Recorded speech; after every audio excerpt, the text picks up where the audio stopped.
Programme pour un jour de jeûne et de prière. Choisis une journée de la semaine, débute dès l'aurore sur 24 heures. Médite sur un texte biblique ou un psaume, voir ci-dessous. Loue Dieu, chante en l'honneur du Seigneur des chants, acclame le Seigneur au son de la musique, avec la guitare, la flûte, la harpe, le piano, par des rythmes musicaux.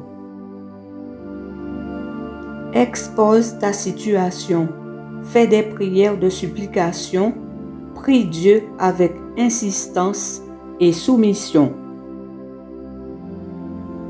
Pour plus d'infos, voir la vidéo titrée « La puissance du jeûne accompagnée de prières de délivrance ». Texte de méditation. Psaume 102. Seigneur, écoute ma prière, accueille mon appel avec bienveillance.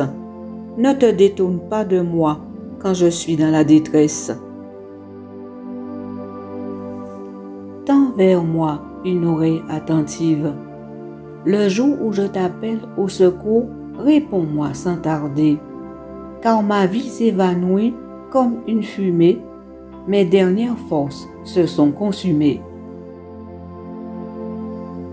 Comme l'herbe coupée, mes facultés ont perdu toute fraîcheur. J'en oublie même de manger. On n'entend que mes soupirs, je n'ai plus que la peau sur les os.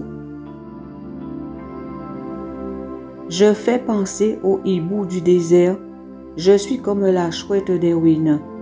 Je reste en éveil comme un oiseau solitaire sur le toit. Tous les jours, mes ennemis me provoquent, ils me raillent, ils me nomment dans leurs serments. J'ai la bouche dans la poussière, tout ce que je bois est mêlé de mes larmes.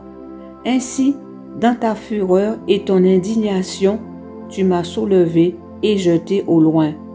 Ma vie s'étire comme l'ombre du soir, je suis comme l'herbe qui se dessèche. Mais toi, Seigneur, tu es roi pour toujours. De siècle en siècle, tu restes Dieu. Tu interviendras, tu auras pitié de Sion. Il est temps que tu lui accordes ton appui. Oui, il en est grand temps. Nous, tes serviteurs, nous aimons ces pierres, nous sommes attachés même à ces décombres. Que toutes les nations étrangères reconnaissent l'autorité du Seigneur et tous les rois de la terre sa gloire. Quand le Seigneur rebâtira Sion, quand il apparaîtra dans sa gloire, loin de mépriser les exploités qui le prient, il accueillera leurs demandes. Qu'on note cela par écrit pour les générations à venir, afin que son peuple recréé acclame le Seigneur. Du haut du ciel, le Seigneur se penche pour regarder. De son sanctuaire, il tourne son regard vers la terre pour écouter la plainte du prisonnier et détacher les liens des condamnés à mort. Alors, on proclamera dans Sion la renommée du Seigneur.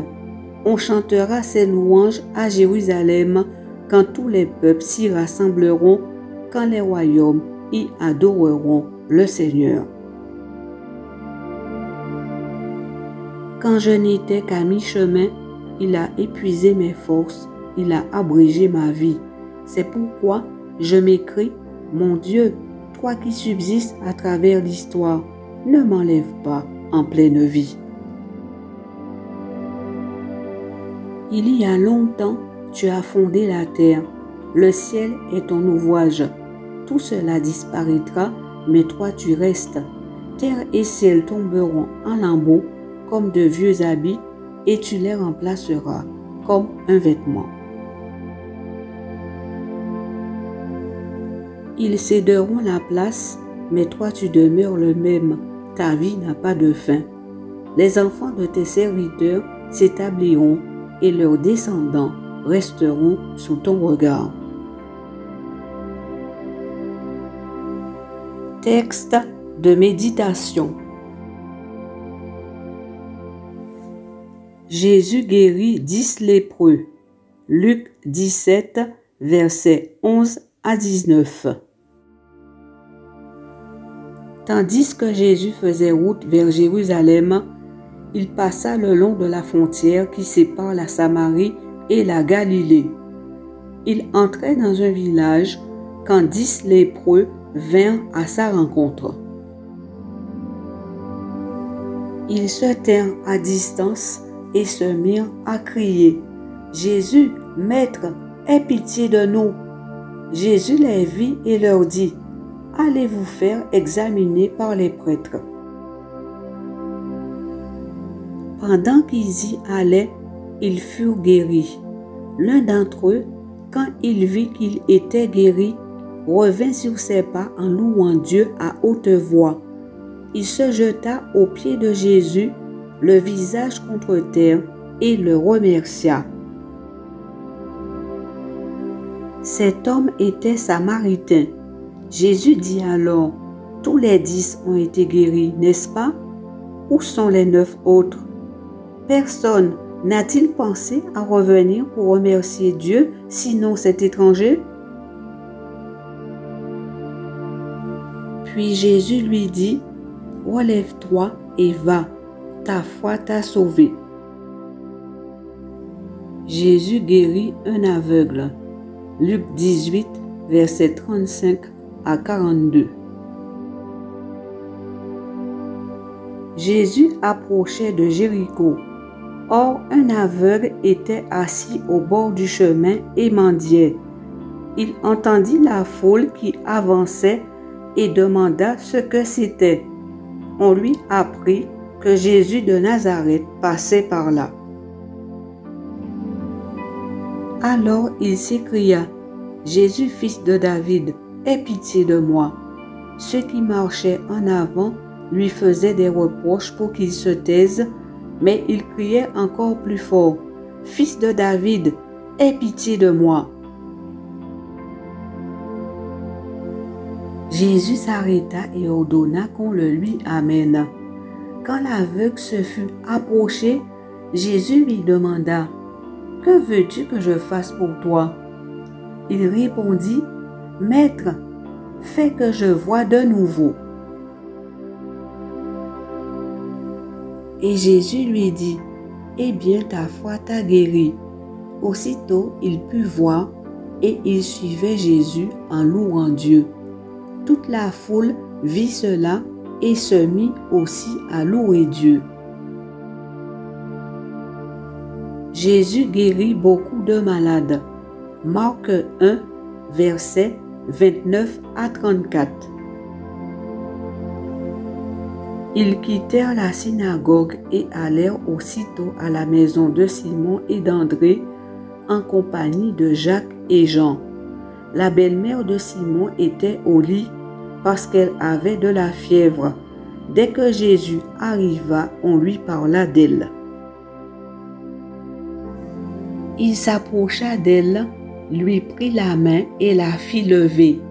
La fièvre la quitta et elle se mit à les servir. Le soir, après le coucher du soleil, les gens transportèrent vers Jésus tous les malades et ceux qui étaient possédés d'un esprit mauvais. Toute la population de la ville était rassemblée devant la porte de la maison. Jésus guérit beaucoup de gens qui souffraient de toutes sortes de maladies et il chassa aussi beaucoup d'esprits mauvais. Il ne laissait pas parler les esprits mauvais parce qu'il savait, eux, qui il était. Matthieu 5, verset 4. Heureux ceux qui pleurent, car Dieu les consolera. Romains 12, verset 15. Réjouissez-vous avec ceux qui sont dans la joie, pleurez avec ceux qui pleurent. Proverbe 17, verset 22. La bonne humeur favorise la guérison, mais la tristesse fait perdre toute vitalité. Jacques 5, verset 8. Prenez patience vous aussi, soyez pleins de courage, car la venue du Seigneur est proche. Compte patiemment sur le Seigneur, ressaisis-toi, reprends courage, oui, compte patiemment sur le Seigneur.